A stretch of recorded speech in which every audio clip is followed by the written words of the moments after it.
او بیا وفاداری ته ګورئ یو وفاداری ورته یادومه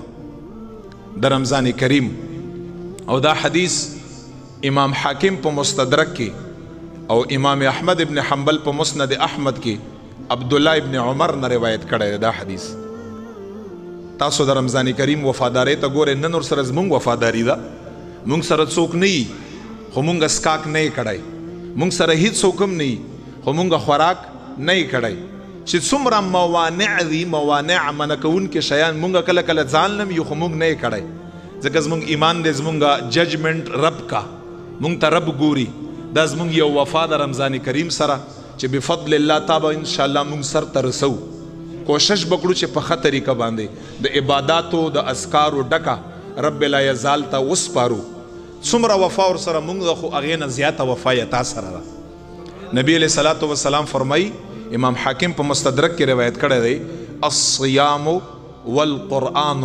یشفعان للعبد یوم القیامه نبی علیه صلات وسلام فرمایي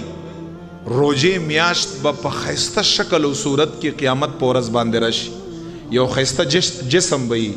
میدان محشر کې به وګرځي آغا انسان به د لاس نه راونسي کوم انسان چې په دنیا کې د رمضان کریم په ښایسته طریقه او په احسن طریقه باندې روجې نیولي او بیا به څه وکړه نبی علیه السلام فرمایي لاس نه به راونسي رب لا یزال په دربار کې به ودرئ دا انسان رمضان کریم به خبرې وکړه رب ته به خبرې وکړه رب ته به څنګه خبرې وکړه رب ته به وفرمایي اے رب نبی علیه السلام فرمایي اے زما ربه منعته الطعام والشهوات بالنهار رمضان کریم ورته وی رب دا انسان ما د خوراک نه د سکاک نه د شهواتو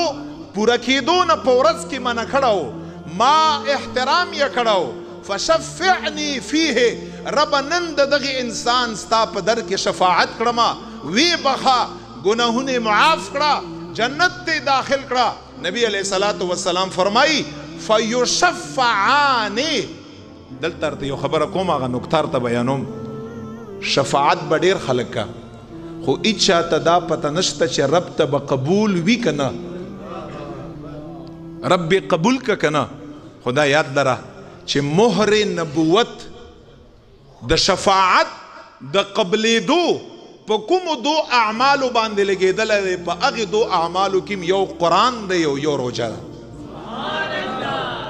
نبی علیہ السلام څه فرمایلی شفاعت بم کا رب ته به سړی لاس نه اونسي منعته الطعام والشهوات طعام نه ما منع کړو خوراک نه ما منع کړو شهواتو نه ما منع کړو فشفعنی فیه رب زی سفارش کړم په باره د دغه انسان کې نبی علیہ السلام فرمایي شفاعت بم کا بیا یې مهر لګولی دی فیشفعانی نبی علیہ السلام فرمائی چې شفاعت اوکا رب لا یزال په دربار کې د رمضان کریم شفاعت قبولم دی رب قبول کا لاس نه به انسان اونسي انسان به جنت ته داخل کا لکه د دې خبرې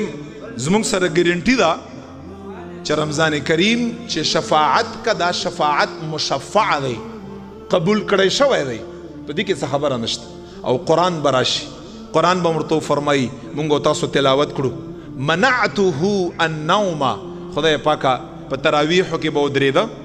ما خوب نه منع کړو خوب نه فشفعنی فیه خدای پاکه زه ورته شفاعت کړم رب لا یزال محبوب فرمایي فیشفعان د قرآن کریم شفاعت بم قبول شي انسان بلاس نه اونشي گناهونه برابر تماف کټول او انسان به قرآن کریم د الله په شفاعت او په اذن باندې جنت ته داخل کړي